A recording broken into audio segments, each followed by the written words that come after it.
بسم الله الرحمن الرحيم. إن الحمد لله نحمده ونستعين ونستغفره ونعوذ بالله من شرور أنفسنا ومن سيئات أعمالنا. من يهده الله فلا مضل له ومن يضلل فلا هادي له. وأشهد أن لا إله إلا الله وحده لا شريك له وأشهد أن محمدا عبده ورسوله. Nous avons conclu concernant Allah ce qui avait un lien avec le chapitre relatif aux ventes et au commerce, ainsi que ce qui est lié à l'héritage. On va voir maintenant ensemble le chapitre relatif au mariage. Avant de commencer ce chapitre-là, il faut savoir que la base qu'on évoque ce qui a été rapporté d'après le prophète sallallahu alayhi wa sallam.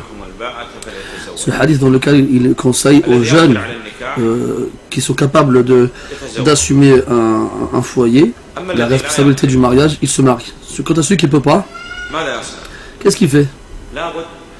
Obligatoirement, il doit revenir vers les conseils donnés par le prophète sallallahu alayhi wa sallam.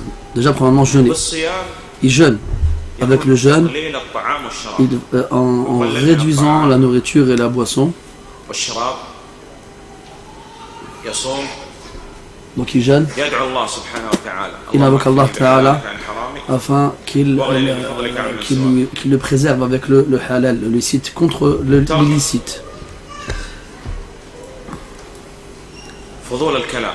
Il doit aussi délaisser les paroles inutiles. Il y a beaucoup de personnes qu'Allah nous guide ainsi qu'eux. Ils parlent très futilement. Et ils peuvent citer des choses qui vont susciter l'envie chez les gens. Parmi ce qui aide à patienter, lire la sourate de Yusuf alayhi salam, notamment quand Yusuf alayhi salam il dit que la prison lui est préférable à ce que les femmes l'ont appelé à faire. Et qui se rappelle aussi ce qu'Allah lui a proposé au paradis comme délice et comme bonheur avec les épouses, et qui se rappelle que celui qui délaisse une chose pour Allah, Allah lui remplace par quelque chose de meilleur encore que ce qu'il a délaissé. Qu'il s'éloigne de tout ce qui peut être une cause de tentation. Là, de regarder sur internet de quelques sites ou bien quelques chaînes sur la télé, qu'il n'aille pas dans ces chaînes-là ni dans ces sites-là.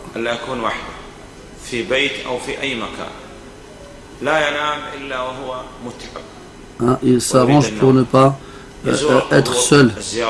Et si jamais il s'arrange pour dormir que lorsqu'il est épuisé. Si il peut, il visite les tombeaux aussi. Les gens, les ennemis de l'islam, ils ont voulu que les musulmans tombent dans la fornication et qu'ils pervertissent leur lien de parenté et tombent dans le péché. Le Shafi'i rahimahullah, il disait que la fornication est une dette.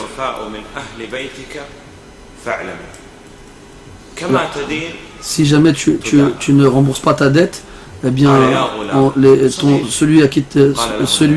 ton créancier il se remboursera avec les membres de ta famille. Le prophète sallallahu alayhi wa sallam a dit à son jeune cousin Abdullah ibn Abbas, protège les ordres d'Allah Ta'ala. Fais-toi connaître à Allah dans l'aisance, il te connaîtra de la difficulté. Toi tu demandes à Allah Azza wa Jalla, c'est le pourvoyeur par excellence. Et sache qu'avec la difficulté il y a la facilité. Et il y a d'autres choses aussi que les savants ont citées, qu'Allah leur fasse miséricorde pour le célibataire ou celui qui ne peut pas se marier. Certains savants parmi les plus prédécesseurs, ils disaient ça à leur époque.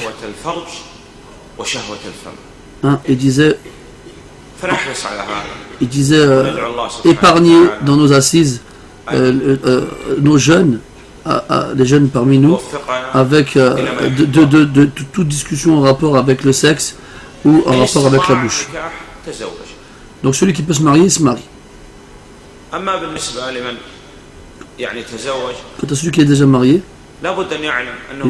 il doit savoir qu'il est dans un bienfait. Et il doit tout faire pour conserver ce bienfait-là. Certains savants qu'Allah ils disent qu'il doit prendre en compte l'état des autres. Notamment, il doit avoir de l'indulgence envers ceux qui ne peuvent pas se marier, qu'il arrête de parler de ça devant ceux qui ne peuvent pas se marier. Et que celui qui a pu se marier n'aille pas habiter dans un endroit où il y a beaucoup de gens qui n'arrivent pas à se marier.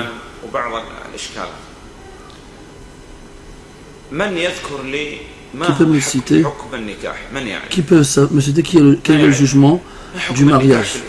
Dans l'islam, c'est quoi le jugement du mariage, mes frères?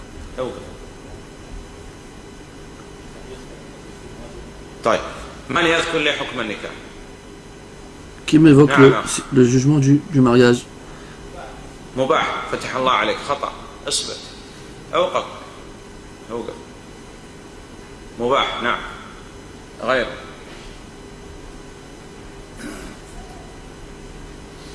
البقية لا يعرف حكم النكاح سبحان أنا ظننت أنه هذا الباب يعني ومن يأتي من هو يعني أفهم vous ne connaissez pas le chapitre. Je pensais que vous connaissiez bien le chapitre du mariage.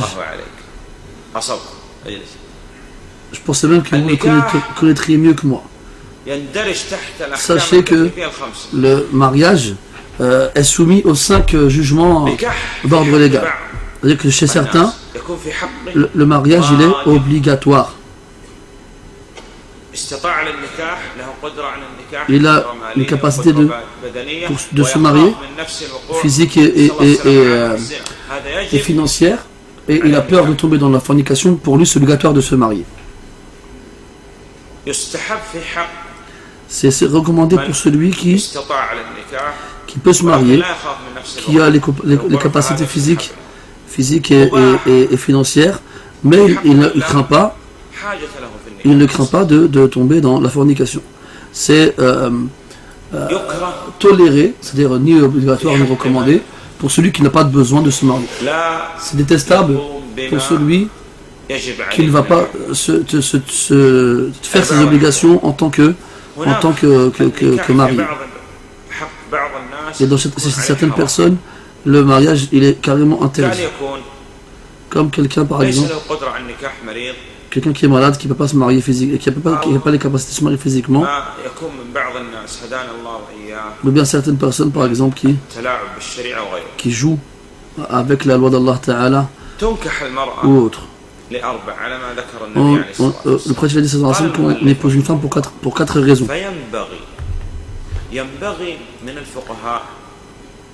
Quand les savants disent il faut comprendre de quoi il s'agit. Et quand ils disent il faut, c'est en rapport avec l'obligation.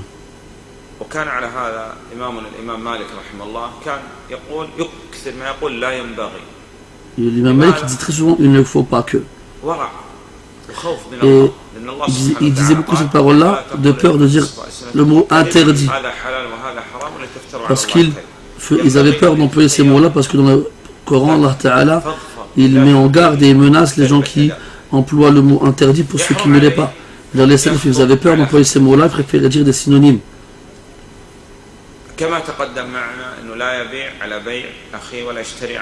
On n'a pas le droit de demander une femme en mariage alors qu'on sait que notre frère l'a déjà demandé en mariage. La femme qui est en période de viduité, on n'a pas le droit de lui faire comprendre clairement avec des mots explicites qu'on veut se marier avec elle. Le sang verra plus tard, Inch'Allah.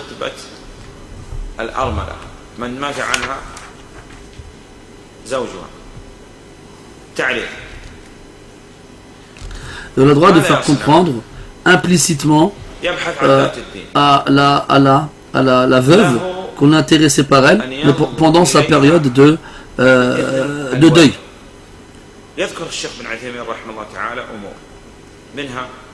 Cheikh Al-Uthaymin il cite certaines choses concernant le fait de voir la femme qu'on veut épouser.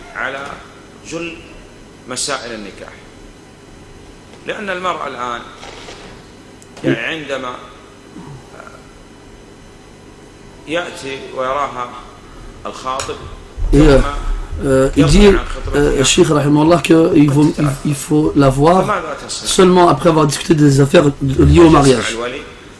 Donc ça c'est la dernière des choses. La première des choses, c'est que ce soit avec le tuteur, et ils parlent des choses ensemble concernant les accords et les conditions. Et c'est seulement après que on va les demander à voir la femme qu'on veut épouser. Il y en a qui se précipitent. Et il y en a qui ouvrent des portes d'un très grand mal. C'est quoi? C'est le fait de discuter avec elle, ou bien de l'appeler au téléphone, ou de s'envoyer des images, des photos, et ainsi de suite. Comment tu veux commencer cette vie? Avec l'obéissance d'Allah. Celui qui craint Allah Ta'ala, Allah lui favorise une issue et lui apporte la subsistance d'un plan auquel il ne pensait même pas. Donc il cite, lorsqu'il veut se marier, il cite la formule citée par le prophète sallallahu alayhi wa sallam. Il y a obligatoirement dans le mariage une affirmation et une acceptation. Et le tuteur, il doit préciser quelle fille il va marier en se prétendant, notamment quand il a plusieurs filles. Donc il dit son nom, ou bien il va dire une caractéristique qui lui est propre, qui nous permettra de la reconnaître. Donc il va dire: je t'ai marié ma fille la plus grande, par exemple, ou bien l'aveugle, ou la borne plutôt.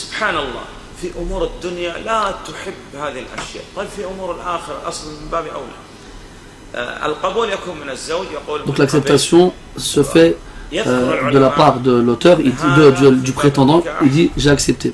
Les savants disent que dans le chapitre du mariage, ce n'est pas comme le chapitre du commerce. Donc quoi, il doit dire obligatoirement ce qu'il fait. Dans les us et coutumes des gens, tout ce qui est accepté comme étant un commerce est un commerce. Même si on ne se dit pas verbalement j'achète ou je vends. Alors que dans le mariage, on doit obligatoirement exprimer l'acceptation.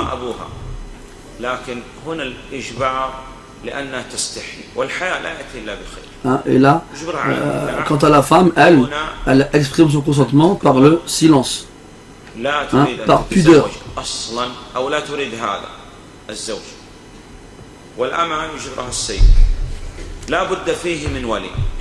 Donc il faut obligatoirement un tuteur. Ça c'est un problème qui est très très courant aujourd'hui. Certaines personnes, qu'Allah nous guide ainsi que ils se mettent d'accord avec le tuteur dans toutes choses, et donc dès quelque chose qui ne leur plaît pas, alors il excommunie le tuteur, et il dit que c'est pas lui qui va marier parce qu'il est mécréant. Il dit: subhanallah, pourquoi il ne t'a pas gêné au départ de parler avec lui, et c'est seulement maintenant que vous ne vous mettez pas d'accord que c'est plus un musulman? Non, il ne faut pas s'amuser avec ces choses-là. Si réellement comment il s'appelle, le tuteur de la femme, si vraiment il n'est pas, les conditions de la tutelle ne se réunissent pas en lui, alors la tutelle se transporte vers d'autres personnes.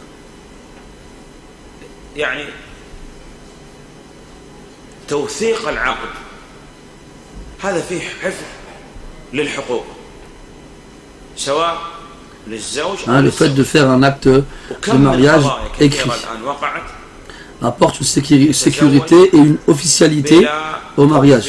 Et combien de gens se sont mariés sans aucun contrat écrit, et le mari il a disparu, et il a abandonné sa femme, ou bien il refuse de la divorcer, ou bien j'en passe et d'autres. Donc il faut obligatoirement qu'il y ait un certificat qui indique l'officialité du mariage.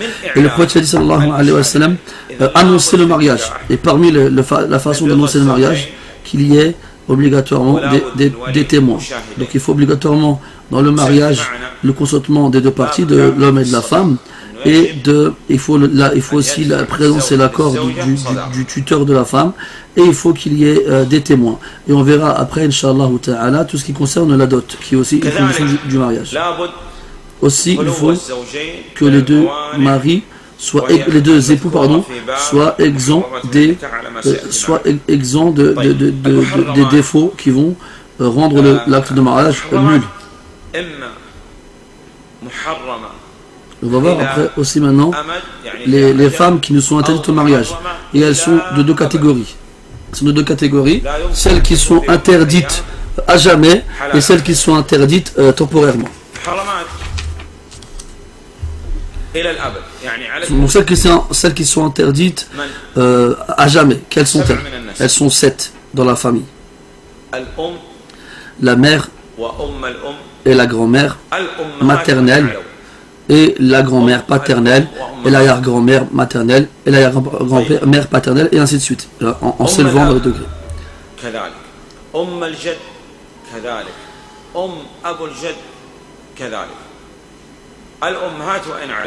Donc les mères et celles qui sont avant.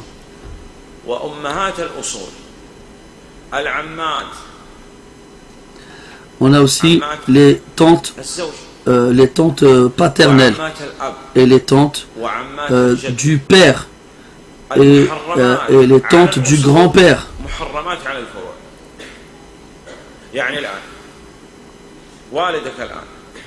Exemple, ton père, toi maintenant. Est-ce qu'il peut se marier avec sa tante paternelle? Non. Eh bien toi, tu ne pourras pas te marier non plus avec ta tante, là, avec sa tante paternelle.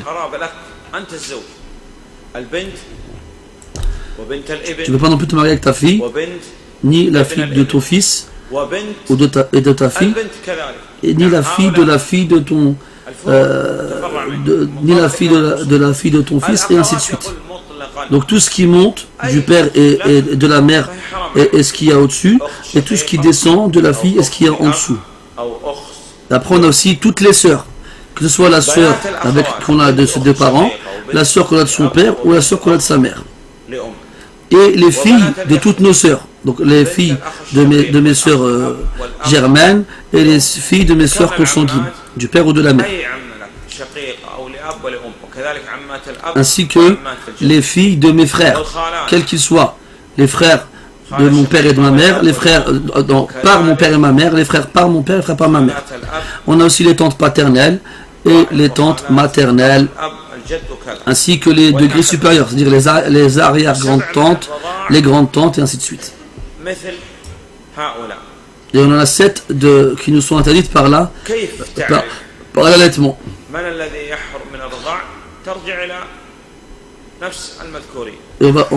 Les femmes qui nous seront interdites par l'allaitement seront les mêmes femmes qui nous seront interdites par le sang. تسمى بسعاد. فهذا خالد الآن نعتبر أن خالد هو مثل ابن سعاد هذا، لديها ابن، الابن هذا يحرم عليه أن يتزوج من أمه من سعاد. فهذا خالد، هذه هي له من الرضاعة أي سعاد. سعاد كذلك لها جد لهذا من الرضاعة وهكذا. لكن إخوة خالد خويلد مثلا، خويلد هذا هل يصح له أن يتزوج ببنت سعاد؟ نعم، ليس له علاقة، العلاقة فقط بهذا الذي رضع من هذه المرأة على ما سيأتي معنا بإذن الله تعالى في الرضاعة. Donc on aura l'occasion de revoir plus précisément ces choses-là par rapport à dans le chapitre relatif à l'allaitement. Après on a aussi la mère de l'épouse, ainsi que la grand-mère de l'épouse, et ainsi de suite. On a aussi la fille de l'épouse. Donc si par exemple j'épouse une femme qui avait déjà été mariée auparavant et qui a une fille du premier mariage, et bien la fille de ma femme, elle me sera interdite.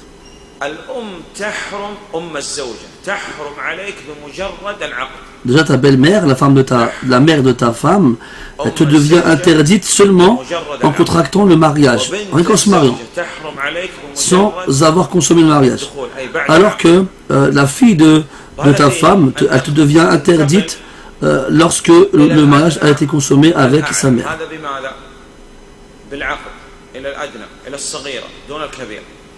أما بالدخول لا تنتقل لا إلى الأدنى ولا إلى الأعلى وتسمى بنت الزوجة بالربيبة زوجات الآباء زوجة الأب les épouses du père. Si mon père il a plusieurs femmes, أم هذا الرجل فهي زوجة أب eh bien وكذلك زوجة toutes les femmes de mon père elles me sont interdites, tout comme mon grand-père s'il a plusieurs femmes elles me sont toutes interdites aussi. وكذلك أبناء الأبناء نعم. Et pareil, si mon fils il a plusieurs femmes, elles me seront toutes interdites. Ça c'est pour les femmes qui sont interdites à jamais. Après on a les femmes qui sont interdites temporairement. Comme premièrement la sœur de ma femme. Tu ne peux pas avoir deux sœurs en même temps ou une femme et sa tante en même temps. Est-ce que cela signifie que cet homme-là il devient un mahram pour la sœur de sa femme? Non.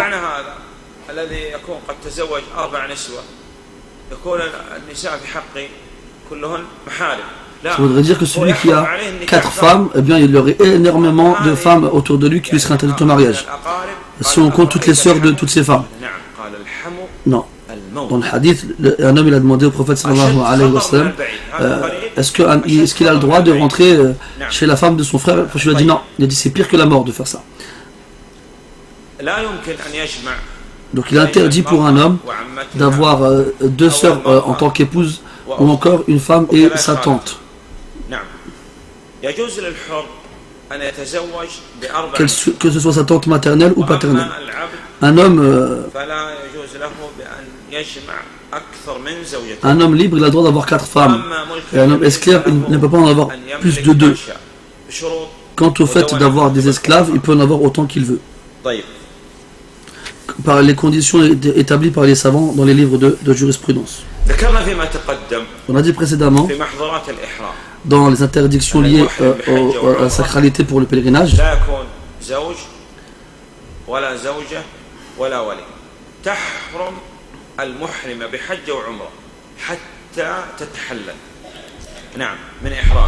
que la femme, quand on est en sacralité, on n'a pas le droit d'avoir des rapports avec elle, tant qu'on ne sait pas désacraliser la désacralisation majeure.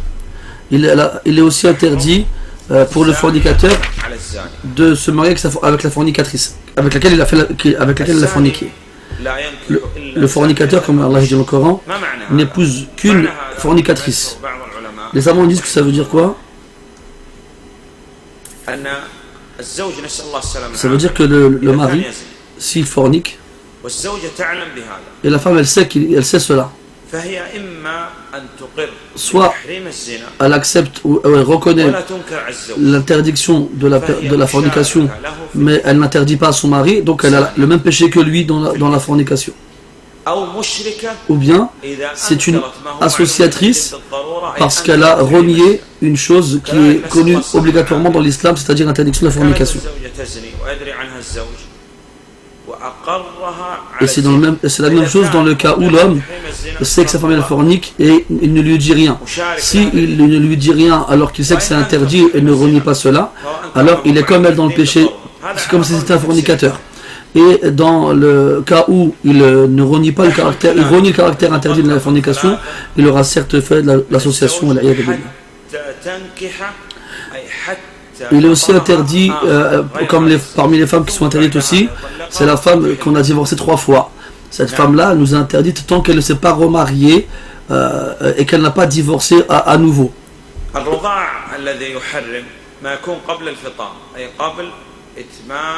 À partir de quand l'allaitement va donner à l'enfant allaité le même jugement que l'enfant de celle qui l'allaite. À partir du moment où l'allaitement a lieu avant qu'il ne soit sevré, c'est-à-dire avant ses 2 ans. Donc si une femme elle allaite un enfant 5 fois ou plus avant qu'il n'ait 2 ans, il devient son enfant de lait ainsi que son mari. Quelles sont les conditions du mariage? Donc là on va ramener une règle dans laquelle on trouve les conditions, que ce soit dans le mariage ou dans les règles ou dans quoi que ce soit.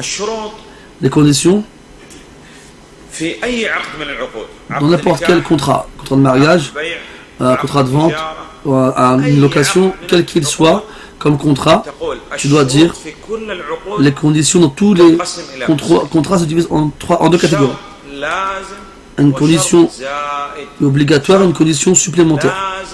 Une condition nécessaire et une condition facultative. La condition nécessaire, on a l'obligation de l'appliquer. Même s'il n'a pas été cité durant l'écriture du contrat. On a l'obligation de s'en tenir, de le faire, même s'il n'a pas été cité dans l'écriture du contrat de mariage. Donc, exemple, quelqu'un il se marie avec une femme. Ensuite, il ne subvient pas à ses besoins. Il n'achète rien à manger, rien à boire. Il ne vit pas convenablement avec elle. Tous les jours, il lui répète je vais prendre une autre femme, je vais prendre une autre femme, je vais prendre une autre femme. Hein, il ne fait aucun des devoirs qu'il a envers elle. Donc le tuteur de la femme, il vient voir son mari. Il lui dit pourquoi tu fais tout ça?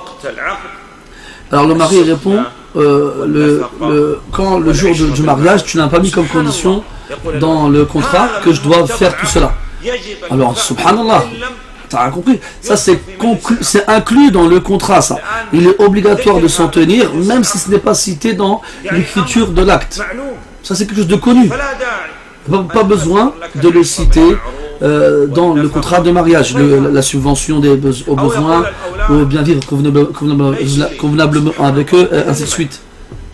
Donc on a l'obligation de s'en tenir à ces conditions, même s'ils ne sont pas cités dans le contrat. Ça c'est des conditions nécessaires qui sont incluses dans le mariage, même s'ils ne sont pas cités dans le contrat.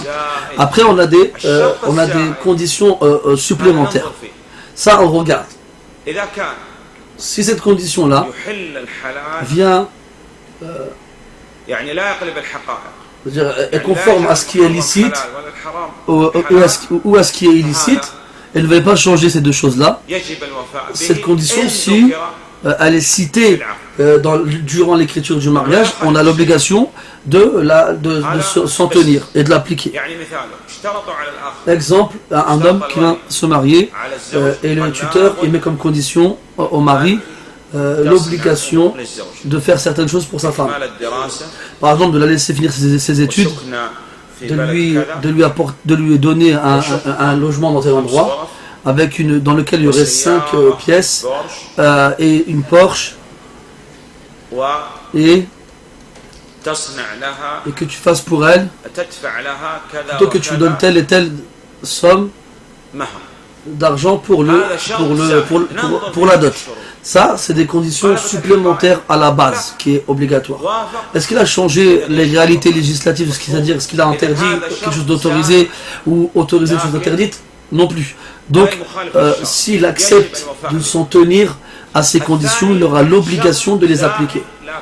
Deuxième type de conditions supplémentaires, c'est celles qui vont changer les réalités d'ordre législatif, c'est-à-dire ils vont interdire une chose licite ou rendre licite une chose interdite.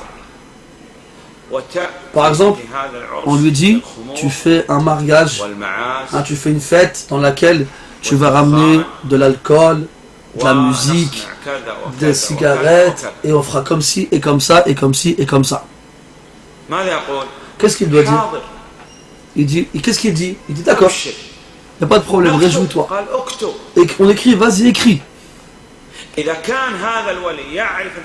Si le tuteur il connaît le jugement de l'alcool, du porc et de la musique et tout ça, s'il sait ces choses-là, les savants du fiqh ils disent que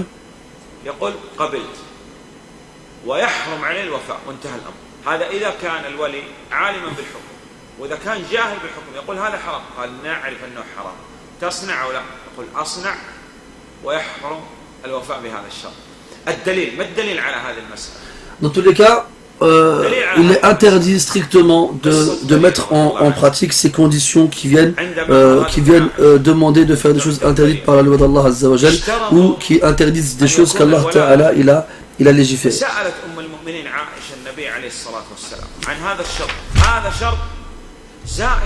لكن مخالف للشريعة. نعم قال اعتقيها واشترطي لهم الولاء. ما يصلح هذا الشرط ولا وفاء به، فإنما الولاء لمن أعتق، يعني لا ولاء لهم ونكاية بهم يكون هذا قبول مفهوم. أما أن تأتي بالخمور وكذا أعوذ بالله. إذا الشروط تنقسم إلى قسمين. Donc les conditions se divisent en deux parties. Conditions obligatoires, des conditions donc obligatoires qu'on doit obligatoirement appliquer. Il y a des conditions supplémentaires que si on accepte, on doit absolument les mettre en pratique lorsque celles-ci sont en conformité avec la loi d'Allah Azza wa Jal. Et si jamais on nous demande de faire, on nous impose des conditions qui ne sont pas en conformité avec la loi d'Allah Azza wa Jal, on a l'interdiction de les mettre en pratique. Donc maintenant on va passer au chapitre en relation avec les défauts dans le mariage. Donc on a dit que quand le prétendant vient demander en mariage la fille, on entend parler. Quand on entend parler, il parle avec du miel, il parle gentiment, il se vante, et il parle de lui en se vantant, il se vend. Et il rassure le tuteur en lui disant: t'inquiète pas, t'as rien à craindre de moi, tu verras que des choses qui vont te plaire en moi, et ainsi de suite. Et lorsque le mariage il a lieu, le moindre problème, bien sûr après la consommation du mariage, le vrai visage il apparaît et le masque il tombe. Et il va voir le beau-père.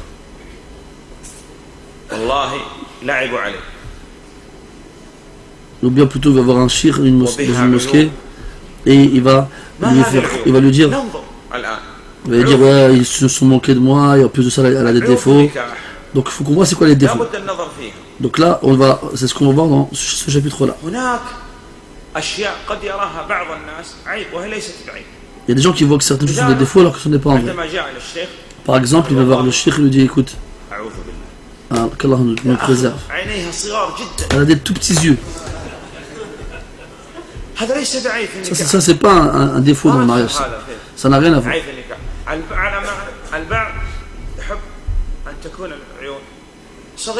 Il y en a qui aiment bien les petits yeux. Donc c'est pas un défaut ça.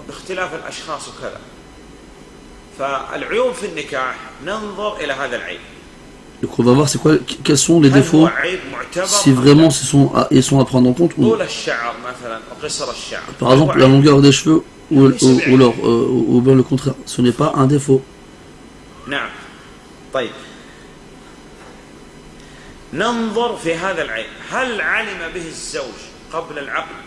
Donc on va voir le défaut.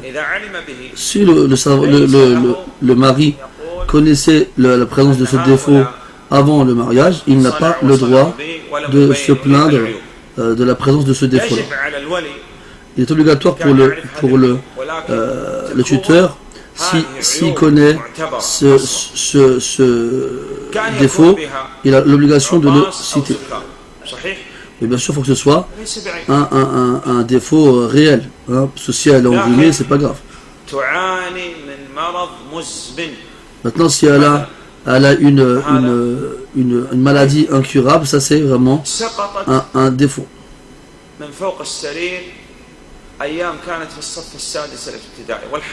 Quand elle avait 6 ans, elle est tombée par terre.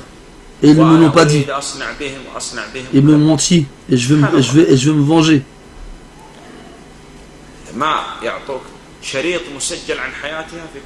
Tu veux quoi qu'on te donne une cassette enregistrée de sa vie dans toute chose? Ça, on regarde si le défaut, il est vraiment réel ou non. plutôt s'il est vraiment préjudiciable ou non. Si elle est folle par exemple, ou bien si elle a un problème d'ordre mental. Si par exemple elle est touchée par des crises d'épilepsie à longueur de journée, là ça c'est vraiment un défaut. Elle a par exemple la variole, qu'Allah nous en préserve.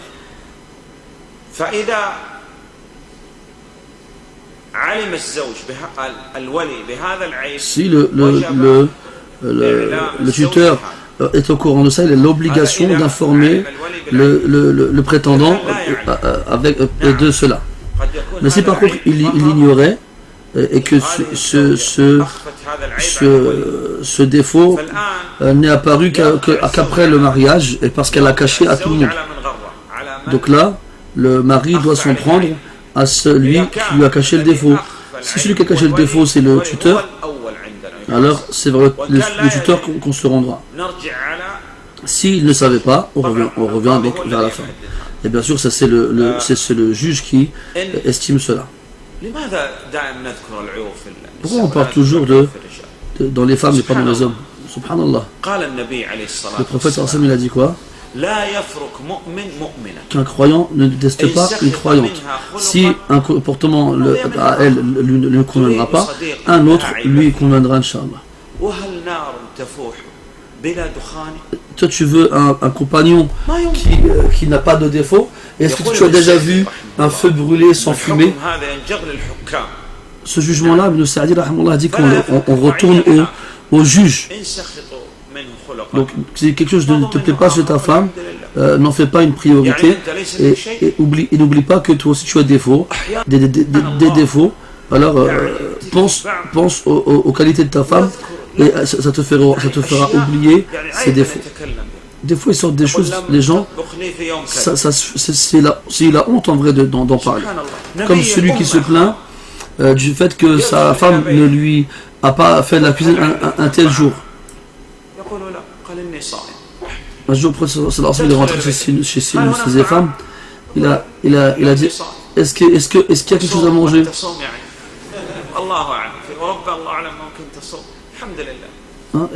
Alors elle a répondu non, et il a dit dans ces cas-là je jeûne. Quant à nous, si jamais elle ne fait pas manger une fois dans la journée, eh bien c'est la fin du monde. Si on trouve un défaut chez l'homme, par exemple il est impuissant, il ne peut pas avoir de rapport sexuel, on lui laisse 1 an. Si il peut pénétrer, alors on continue. Et si il n'arrive pas à pénétrer après 1 an, alors la femme a le droit d'annuler le mariage. Si le mari il épouse une esclave, il y a des conditions supplémentaires.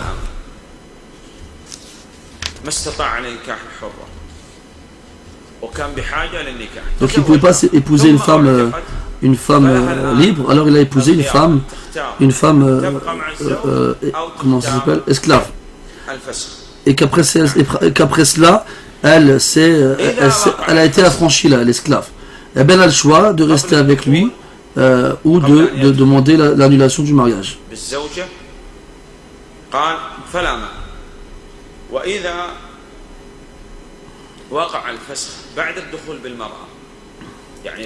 Si jamais ils annulent le mariage avant la consommation de celui-ci, alors il n'a pas à lui donner la dot. Maintenant, si jamais il consomme le mariage et après cela il demande l'annulation du mariage, eh bien il ne récupérera pas la dot. قلنا الأصل أنه يرجع على الولي، وإذا كان الولي لا يعرف العيب يرجع على الزوجة. بماذا؟ بالقضاء الشرعي. الصداق.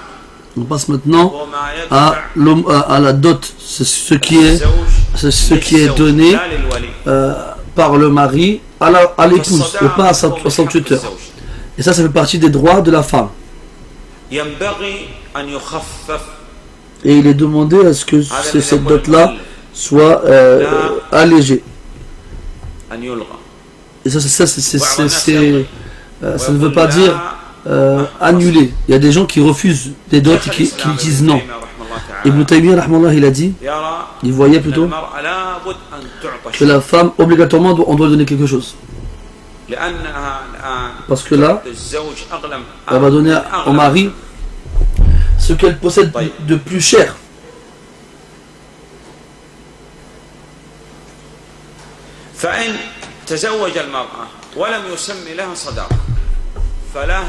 Donc si la femme elle se marie sans qu'on ne cite la dot, eh bien, elle va avoir l'équivalent de ce que les femmes de son entourage ont reçu lorsqu'elles se sont mariées. Si jamais il la divorce avant même qu'il ne l'ait consommé le mariage, il lui donne quelque chose quand même.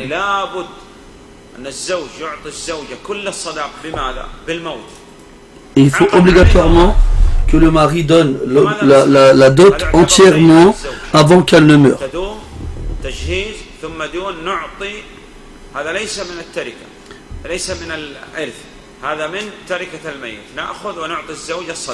Et lorsque si jamais le mari meurt avant d'avoir donné la dot complètement, alors on prend cela de ce qu'il a délaissé derrière lui. C'est-à-dire les biens qu'il a laissés après sa mort.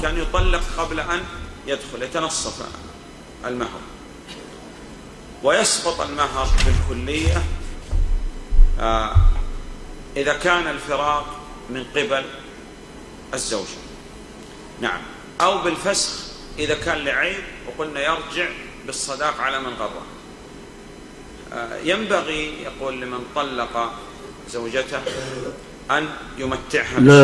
L'homme n'a pas à donner l'aumône dans deux cas. Si c'est elle qui demande le divorce et suite qu'elle accepte de rendre la dot, ou bien si le contrat est annulé suite à un défaut présent chez la femme qui n'a pas été précisé par le tuteur ou par la femme elle-même. المتعارف عليه الآن مثلا يقول المتعارف عليه أن يأتيها بلباس جديد في كل عيد أي عيد عيد الفطر مثلا اعتاد الناس على هذا يعطيها الكسوة الطعام والشراب يطعمها ما يأتي الناس. Donc concernant les devoirs de l'homme par rapport à sa femme, c'est de lui acheter des vêtements de la même façon que les gens autour de lui achètent des vêtements à leurs épouses, de la nourrir et de la brever de la même façon que les gens autour d'eux font avec leurs épouses, sans exagération ni laxisme.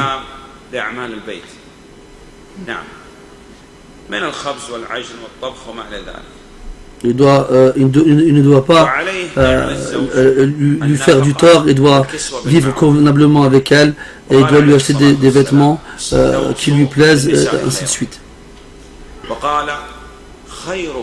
Allah dans le Coran il ordonne aux hommes de vivre convenablement avec leurs épouses. Et le prophète sallallahu alayhi wa sallam il a ordonné aux hommes de se comporter de la meilleure façon avec les femmes. Et il a comme devoir aussi le mari, c'est-à-dire d'être équitable entre ses épouses dans le partage, dans la dépense, dans les vêtements et dans tout ce qu'il peut comme dans l'équité.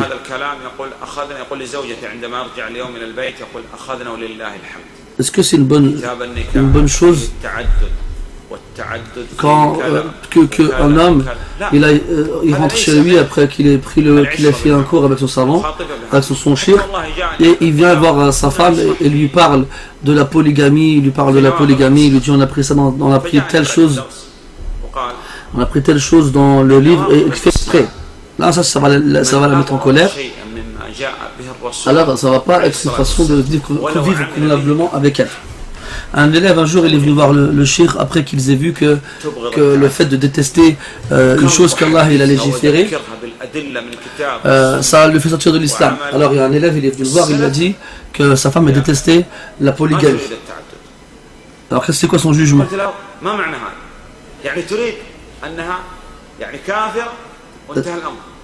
Alors il lui a dit, est-ce que tu veux dire qu'elle est mécréante? Il a dit non. Alors le chef lui dit là, non, c'est pas le jugement en lui-même qu'elle déteste, mais c'est qu'elle ne veut pas que toi tu prennes une autre épouse. Est-ce que le prophète il a fait ça avec ses épouses? Non, il l'a pas fait. Généralement, celui qui bassine son épouse en lui parlant à longueur de journée de polygamie, il ne se marie même pas. C'est juste dans le but de faire du tort à sa femme.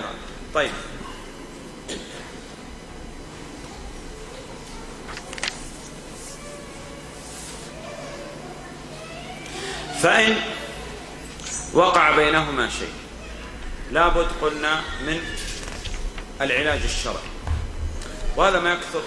Donc dans le cas où il y a un conflit entre l'homme et la femme, il faut savoir que le remède il se trouve dans la loi d'Allah subhanahu wa ta'ala. Donc on a dit qu'il fallait faire l'exhortation, et l'exhortation se fait avec le Coran et la Sunna.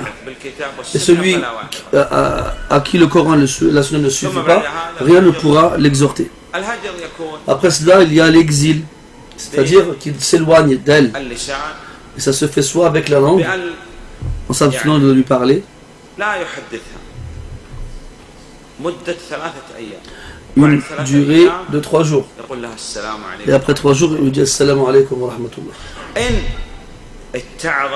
Si ça lui a suffi, alors on n'a pas le droit d'aller plus loin que cela. Certains maris, la femme elle vient les voir en demandant donc à se réconcilier, et lui il refuse, il va jusqu'au bout, il continue, il ne veut pas. Et ce n'est pas une chose convenable. Si on craint qu'ils se séparent, alors chacun d'entre eux ramène une personne de leur famille. Donc que des hommes, des gens qui connaissent les moyens de les réconcilier, ainsi que les problèmes qui peuvent les séparer. Et il faut que ces deux-là viennent dans le but de les réconcilier, pas dans le but de rajouter, de mettre de l'huile sur le feu. Pardon. Tout ce qui sera fait à ce moment-là sera correct. ثم ذكر يعني ما يتعلق بالخلع والطلاق وغيره. كم بقي؟